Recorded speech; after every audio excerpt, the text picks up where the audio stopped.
One thing that has got me through a lot of stuff in my life, including passing my exams and things, is looking at people who are more stupid but more successful. And there are a lot of them because they're trying harder. And I think if those people can do it, there's no reason I can't. There's absolutely no reason on this planet that I, as a chartered accountant, cannot run a successful accountancy business. I just got to keep learning. Amos Madra. Hello and a very warm welcome. I'm joined by multi-business owner and accounting specialist, Tsareena Brown. Tsareena, warm welcome to you. Thank you for joining us. How are you doing? Really, really good, thank you. Chilling over here in Thailand at the moment. Absolutely. How amazing is that? So you're running your businesses from abroad. You're obviously UK-based, Manchester born and bred, but you're on this 5-month getaway where you're just making the most of each day, you know, in Thailand right now and traveling to different parts of the world later on as well. I mean, that is incredible. Tell us a bit about that. So I deliberately set up my businesses so that they'd always be remote. Partly because I set up the first business during lockdown. It was during COVID. Not an ideal time to start a business, but that's when I did. So I had to be at home, and I quickly realised that there was no need for an office ever. So all three businesses have been set up remote. I use cloud software for everything, and it's not just for my benefit. Customers don't want to have to get dressed up and go to someone's office. Most of my customers work at home too. So it's good for everyone. And yeah, I get to sit by a beach while I work sometimes. It's great business acumen right there. And the best part is you can get the meetings done for them first thing in the morning, which is late afternoon for you, where you're totally relaxed, days spent on the beach. Right, yeah, 5 o'clock, let's kill out a few meetings and I'm done. Yeah, pretty Brilliant. much. I get my mornings, early afternoon to myself here. So I'm at the gym, I'm eating all food. I just got back from the beach an hour ago because I had a meeting to come back for. But yeah, I basically have the whole day to myself before I start doing things on UK time. Yeah. So yeah, works out all right. Yeah, there's the great analogy. Put the mask on your face first. You've certainly done that. So, you know, when I think about, you know, how quick your business has grown, the fact that you can travel abroad, you can do all these different things, you know, some people can't afford to even think about that, leave alone putting food on the table or anything else. Where did this business wisdom and understanding come from? You're saying you're running 3 businesses now, and then to start it from a time during, you know, pandemic, people in fear, panic, to build it and to get it to a stage where it is now. How did that happen? Talk to us about that. So I say it's a mixture of things. So starting it during the lockdown was really because of a choice I was given for the work I was doing at the time. They wanted me to become an employee, and I decided that nah, that life wasn't for me. So the option was become an employee or leave. I was contracting at the time on some really good money, and I was like, I'm already a chartered accountant. Surely I could run a practice. And the first idea was to just do a few self-assessments and things.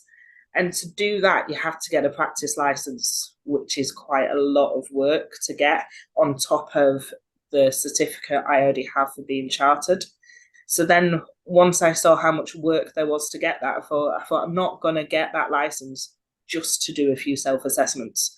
I said, if I'm going in, I'm going all in. So I quit work, I got my license, and I went networking everywhere. And I got to admit, I was a bit stupid. Really, totally stupid. Because I thought, I'm not working, I've got time. I'll just go to networking events and customers will come flooding in. And they absolutely did not. It took quite a while to get it up to where it is now. It's been me, you know, relentlessly networking, posting on social media, building up the website, making my connections. It's a lot harder than most people make it out to be. And I wish I'd have listened to other people's advice at the beginning instead of thinking that I could get myself a load of customers in a month. I saved enough money to last me 2 months. It was not enough. Definitely not enough. But getting it to where it is now has just been a matter of being relentless with it. One thing that has got me through a lot of stuff in my life, including passing my exams and things, is looking at people who are more stupid but more successful. And there are a lot of them because they're trying harder. And I think if those people can do it, there's no reason I can't. There's absolutely no reason on this planet that I, as a chartered accountant, cannot run a successful accountancy business. I just got to keep learning. That is absolutely, so yeah. I'm just carrying on. Amazing. Absolutely brilliant. And I love one thing that you said there, relentless. You know, being relentless and just pushing on, you know, your back's against the wall. It's just a case of this is going to happen. So this is what I've got to do in order to get to where I need to get to. Yeah, there's no other choice now. I'm unemployable. You see my post on LinkedIn, no one's going to give me a job now. I have to make this work.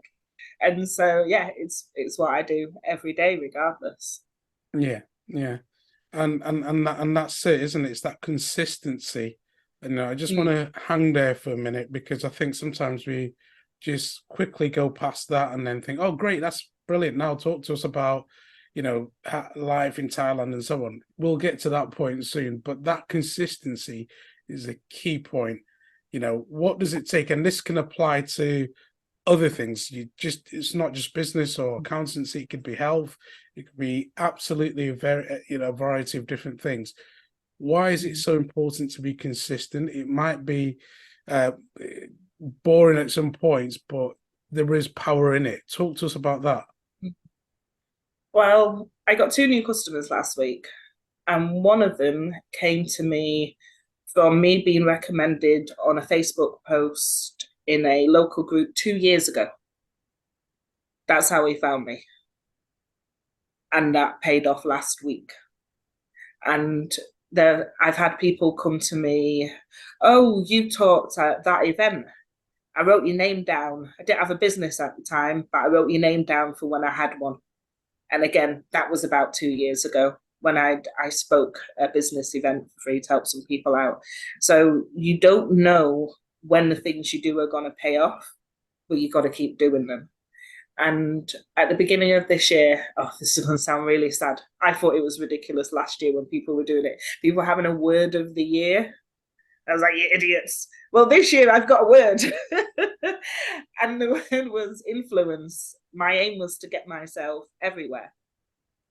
And so, as well as publishing on social media all the time, as you see, I'm on Instagram, I'm on Facebook, I'm on TikTok, I'm on LinkedIn. We're publishing blog posts, but I'm also speaking. Anywhere they'll put me on a stage, I'm on it.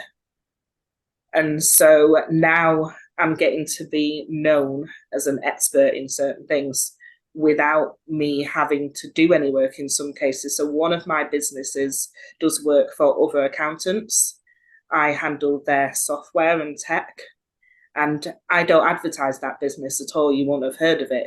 Doesn't need advertising because accountants talk about me and people see me speaking at events. And I decided that I was going to be known for that this year.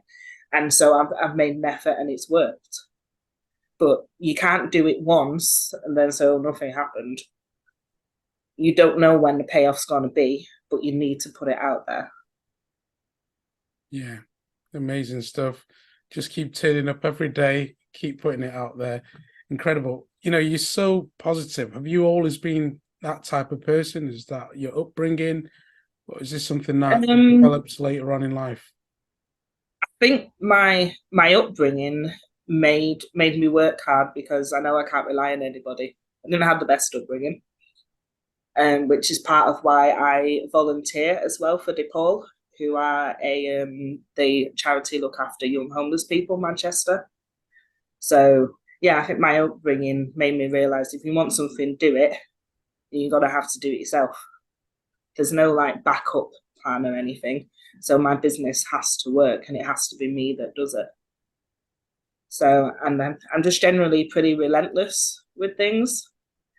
And, like not just in business, but same with coming out here as well. I made a decision, and 2 hours later, my things were for sale. I was gone. If I'm leaving, I'm leaving. It's the second time I've done it as well. So I think my friends are getting used to me disappearing now. And it's a great way of thinking. I mean, when we think about, your upbringing, the difficulties that you went through, the dark days, do you think that those dark days have become now a source of your strength in the fact that, yes, you're grateful for life, and it starts with gratitude and being grateful for what you have today, but it's given you that grit, that determination, and that resilience again? Yeah, certainly resilience, because I think it's just made me realize that there's not much I can't do, unless there's physical limitations on it, whatever. But I think most people's issues is they don't try to do certain things because they believe that they probably can't, so let's not bother. And my attitude's not like that. If I really want something, then I'm going to do it. And especially if other people have already done it, then why not me? Yeah. Do you reflect back on those days when you feel maybe you're not up to standards, or do you just have a certain As standard? a perfectionist, that's me most of the time. And I think you'll find that with a lot of like high achieving professional people, that they genuinely really don't think they're doing the best. But if we did, then we'd stop.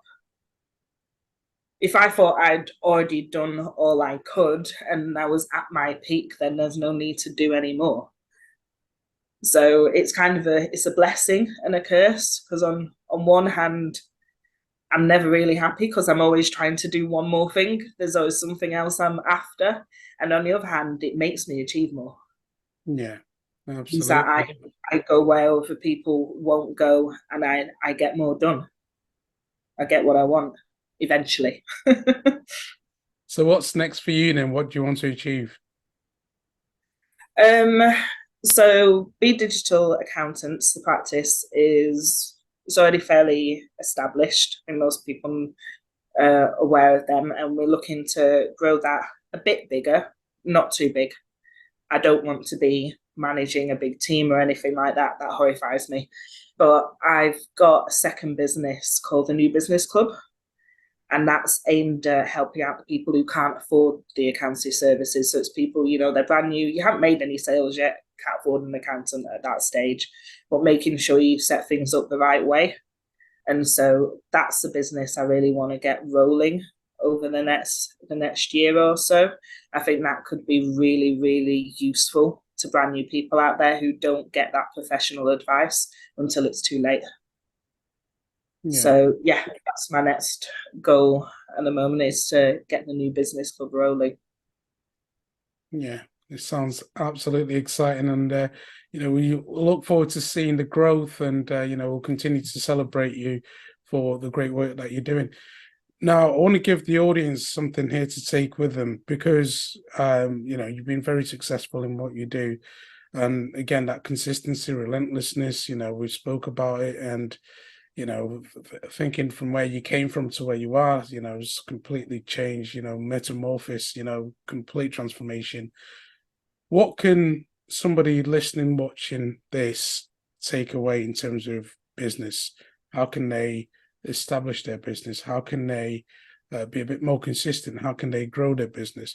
Do they need to look at the fine details? Do they, get into the nitty gritty? What does it take to run a successful business? I always recommend people at the very beginning, if you're at the ideas stage, to look at, it's a Japanese concept called ikigai, because I think most people fail at this stage. They've got an idea, and sometimes I think that's a fucking stupid idea. It's not going to work. And you don't say that to people, but it makes you look at the idea from 4 different points of view. So the first one is you look at things that you're really good at. You've got to be good at it, because sometimes people go for business just because they think it's going to make them money, but they're no good at the thing. It's not going to work. Second thing is things that you love doing. So even if you're good at it but you hate it, you're not going to continue. And running your own business is a 24/7 thing. If you're not loving it, you're going to fail. The third thing, does it make money? So many people are just like, oh, I'm good at this thing, it's cool. Yeah, but no one's going to pay you for it. So it doesn't matter. It's not a business. That's a hobby. And the fourth thing to consider is it good for the world? And if your business ticks all four of those, you've got a perfect start point. And then go and look at the legal shit. Talk to an, excuse me, I don't know if you can swear on your podcast. But yeah, go look at the legal stuff, talk to an accountant, make a plan. And more important, listen to people who've done it before you. I didn't, and suffered at the beginning, and I could have grown faster and better if I'd have listened to people and not thought I knew it all. So learn some lessons. Yeah, so good. Absolutely brilliant. Somebody said, respect yourself enough to have a plan. Without that in place, you haven't got a blueprint, nothing to work off. You just a wandering generality, is rather than a meaningful specific. You have to have something to aim at, something to work towards. And I think those fundamentals that you've put in place there are absolutely key. And I think we need that. And that says a lot about you as a person. And that's why you've done so well. It's incredible. Now, before we finish, how can the audience connect with you? We know Be Digital is a huge thing that you're doing. So give us some of the contact information. Well, we're all over the place. So yeah, we're on Instagram, Be Digital we're on Facebook. So yeah, Be Digital's on there, New Business Club as well. But it might be easier to just search me on LinkedIn with the spelling of my name. I'm really easy to find. And you'll find all 3 businesses connected to there. So I'm pretty hard to ignore on social media. I'm all over. And if you don't like beach pictures, you best block me. Oh, Tsareena, it's been an absolute pleasure speaking to you. Thank you so much for your time. Such an inspiration, that grit, hard work and determination and resilience, the one word that we keep using, just really says everything about you and who you are as a person. And congratulations to your great success and, being able to do your business abroad, putting yourself first as well.